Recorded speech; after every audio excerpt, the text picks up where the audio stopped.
आचार्य standard 8 subject Hindi.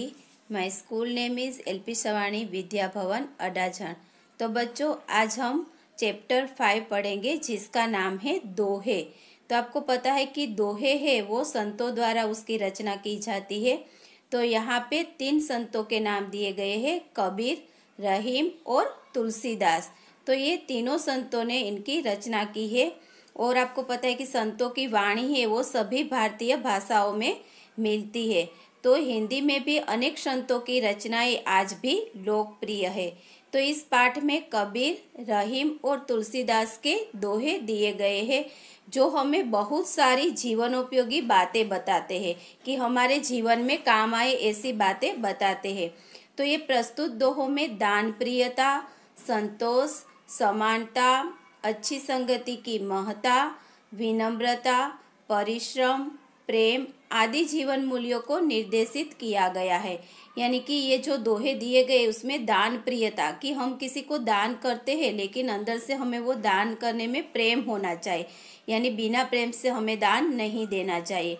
फिर है संतोष, तो कोई भी वस्तु है तो उसका हमें संतोष मानकर चलना चाहिए। समानता, यानी कि जाति पाति का भेदभाव नहीं रखना चाहिए, ऊंच नीच का भेदभाव नहीं रखना चाहिए, सबको समान दृष्टि से देखना चाहिए। फिर है अच्छी संगति की महत्ता, यानी कि जो लोग हम अच्छे लोगों के साथ संगति करते हैं तो हमारे में भी अच्छे विचार आते हैं, और बुरी संगति करते हैं, बुरे लोगों के साथ रहते हैं तो हमारे में भी बुरे विचार आते हैं। फिर है विनम्रता, विनम्रता यानी कि विनय, परिश्रम यानी मेहनत।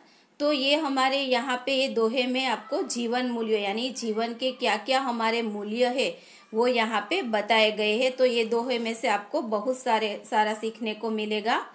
तो यहाँ पे है संत कबीर। पहले देखोगे तो संत कबीर है वो 15वीं शताब्दी के कवि है।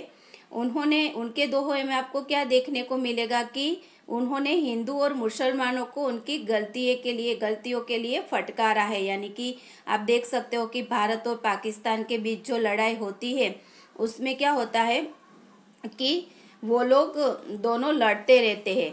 तो यहाँ पे कबीर जी ने बोला है कि लड़ना नहीं चाहिए और मिलजुल कर रहना चाहिए, वो उपदेश दिया है। फिर है रहीम। तो रहीम का पूरा नाम है अब्दुल रहीम खान खाना है। तो कभी कभी ये आपको एग्जाम में भी पूछ ले कि पूरा नाम क्या है, तो याद रखना है। आप बड़े उदार और अनुभवी थे। तो रहीम जी है वो बड़े उदार थे और एक्सपीरियंस वाले थे। हिंदी में आपने बोधप्रद दोहे लिखे हैं, यानी कि दूसरों को अच्छा बोध मिले ऐसे उन्होंने दोहे लिखे हैं। फिर है संत तुलसीदास। तो संत तुलसीदास 16वीं शताब्दी के प्रसिद्ध राम भक्त कवि है। आपको पता है कि रामचरितमानस नामक प्रसिद्ध ग्रंथ किसने लिखा है? संत तुलसीदास ने। तो यहाँ हम पहले एक एक करके दोहे को देखेंगे। तो पहले कबीर का, उसमें है साईं इतना दीजिए जामे कुटुंब समाय, मैं भी भूखा ना रहूं साधु न भूखा जाए। साईं यानी कि भगवान ईश्वर, वो कबीर जी कहते कि हे ईश्वर मुझे इतना ही दीजिए, जामे यानी कि जिसमें, कुटुंब यानी कुटुंब परिवार, क्षमा यानी कि पालन पोषण हो सके। यानी कबीर जी कहते हैं कि हे ईश्वर मुझे बस इतना ही दीजिए जिसमें मेरा कुटुंब का पालन पोषण हो सके। मैं भी भूखा ना रहूं साधु न भूखा जाए, यानी कि मैं भी भूखा ना रहूं और मेरे द्वार पर जो साधु संत आए वो भी भूखा न लौटे। फिर सेकेंड है बिना विचारे जो करे सो पाछो पछताए, काम बिगाड़े आपनो जग में होत हसाए। यानी आपको पता है कि बिना विचारे बिना सोच समझकर हम जो काम करते हैं तो बाद में क्या होता है? पछताना पड़ता है।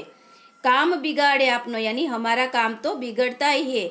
जग में होत हसाए, हसाए यानी हंसी, जग यानी संसार, तो संसार में हमारी हंसी भी उड़ाई जाती है। यानी कवि कहते हैं कि जो व्यक्ति बिना सोचे समझे काम करता है उसको क्या करना पड़ता है? बाद में पछताना पड़ता है, और अपना काम तो बिगड़ता ही है और दुनिया में उसकी हंसी उड़ाई जाती है।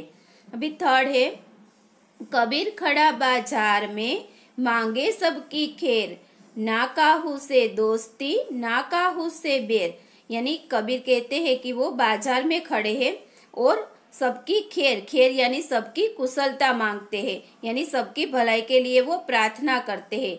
ना काहू से दोस्ती ना काहू से बैर, बैर यानी दुश्मनी, कि उससे किसी से दोस्ती भी नहीं है और न तो किसी से उसकी दुश्मनी है। इसलिए कबीर कहती है कि मैं बाजार में खड़ा रहकर क्या करता है, भगवान से सबकी कुशलता मांगता हूँ, यानी सबकी भलाई के लिए मैं प्रार्थना करता हूँ। मेरी ना तो किसी से दोस्ती है और ना तो किसी से दुश्मनी है।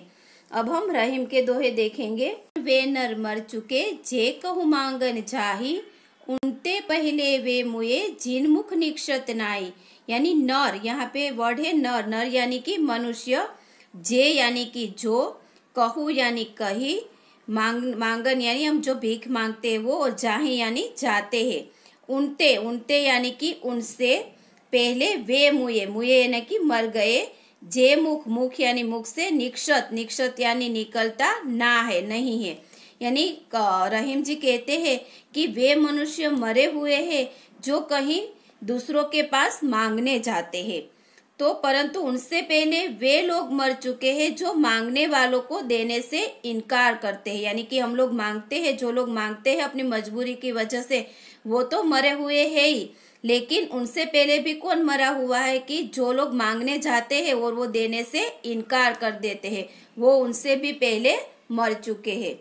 सेकेंड है, जो रहीम उत्तम प्रकृति का करी सकत कुसंग, चंदन विष व्यापत नहीं लिपटे रहत भुजंग, यानी उत्तम प्रकृति यानी उत्तम स्वभाव वाले, का करी सकत कुसंग यानी कुसंग यानी बुरी संगति, चंदन विष, विष यानी जहर, व्यापत यानी फैलता है, लिपटे रहत भुजंग यानी लिपटा रहता है जो सांप, यानी यहाँ पे रहीम जी कहते हैं कि उत्तम स्वभाव के व्यक्ति पर बुरे लोगों की संगति का बुरा असर नहीं पड़ता है।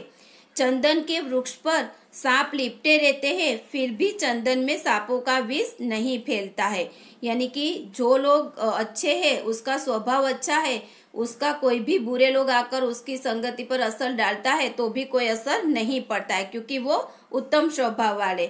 जिस तरह चंदन का वृक्ष है, उस पर सांप लिपटा रहता है, फिर भी क्या होता है, चंदन में सांपों का विष नहीं फैलता है। थर्ड है, बड़े बड़ाई ना करे बड़े न बोले बोल, रहीमन हीरा कब कहे लाख टका मेरो मोल, यानी यहाँ पे रहीम जी कहते हैं कि जो बड़े लोग होते हैं वो कभी भी अपनी प्रशंसा नहीं करते, यानी बड़ा यानी प्रशंसा नहीं करते हैं, और बड़े न बोले बोल यानी कि बड़ी बड़ी बातें भी नहीं करते हैं। रहीमन हीरा कब कहे लाख टका मेरो मोल, लाख टका, टका यानी रुपया और मोल यानी कीमत, तो रहीमन कहते हैं कि जैसे हीरा है वो कभी ऐसा नहीं कहता है कि उसका मूल्य कितना है, लाख रुपये का है, उसी तरह जो बड़े आदमी है वो भी अपनी प्रशंसा नहीं करते हैं और बड़े बड़ी बातें नहीं करते हैं। अभी है तुलसीदास जी के, उसका फर्स्ट है, आवत ही हर्षे नहीं नैनन नहीं सने, तुलसी वहां न जाइए कंचन बरसे मेघ। आवत यानी आने पर, हिय यानी हृदय, हर्षे यानी प्रसन्न होता है, नैनन यानी हमारा जो नेत्र, आंख, नयन, स्नेह यानी प्रेम, तहा यानी वहां न जाइए, कंचन बरसे में, कंचन यानी सोना और मेघ यानी बादल। तो यहाँ पे रहीम जी कहते हैं, तुलसीदास जी कहते हैं कि जिस घर के लोगों का हृदय तुम्हें आया हुआ देखकर हर्षित ना हो, यानी कि खुशी ना हो उसको, और जिनकी आंखों में स्नेह की भावना न हो, उस घर में कभी भी मत जाओ, फिर भले ही वहां सोना ही क्यों न बरसता हो। यानी कि हमारे घर पे कोई अतिथि आए तो क्या करना चाहिए, हमें खुशी होनी चाहिए और हमारी आंखों में भी उसके लिए प्रेम होना चाहिए, लेकिन हम जिसके घर पे जाते हैं वहां पे वो आदर प्रेम नहीं मिलता है, वहां तुलसीदास जी कहते हैं कि वहां हमें नहीं जाना चाहिए, भले ही उसके घर में सोने की बारिश क्यों ना हो तो भी हमें उसके घर नहीं जाना चाहिए। सेकेंड है, विद्या धन उद्यम बिना कहो झुपावे कौन, बिना डुलाए न मिले जो पंखा को पौन। उद्यम यानी कि परिश्रम, मेहनत, कहो यानी कहिए या तो बताइए, पावे यानी पाता है, जो यानी जैसे, पौन यानी पवन या तो हवा। तो बिना परिश्रम किए विद्या धन किसने पाया हो, और हिलाए, हाथ से हिलाए बिना तो पंखे की हवा भी नहीं मिलती। आपको पता है कि परिश्रम किए बिना किसी को विद्या और धन मिलता नहीं है। जिस तरह पंखा भी है तो हम उसको हाथ से हिलाते हैं तो ही हमें पवन आता है, ऐसे ही हम रख देते हैं तो नहीं आता है पवन। तो वो भी बिना हिलाए पंखा भी नहीं हिलता है, पवन भी नहीं आता है। उसी तरह हमें मेहनत करनी चाहिए, मेहनत के बगैर हमें विद्या और धन नहीं मिलता है।